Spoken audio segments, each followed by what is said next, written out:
So welcome back po sa ating YouTube channel mga guys, no. So dito tayo po ay magta-trusses ngayon.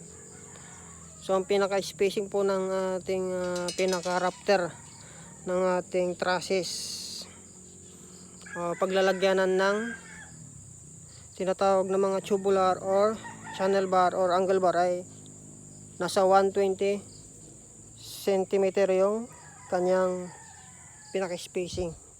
Ayan, ito po yung lagayan ng ating pinaka-rafter ng ating trusses. Yung mga tubular, channel bar, or di kaya yung mga angle bar. Ayan. So ito, 120 cm yung pinaka-spacing ng ating trusses. Ayan mga guys.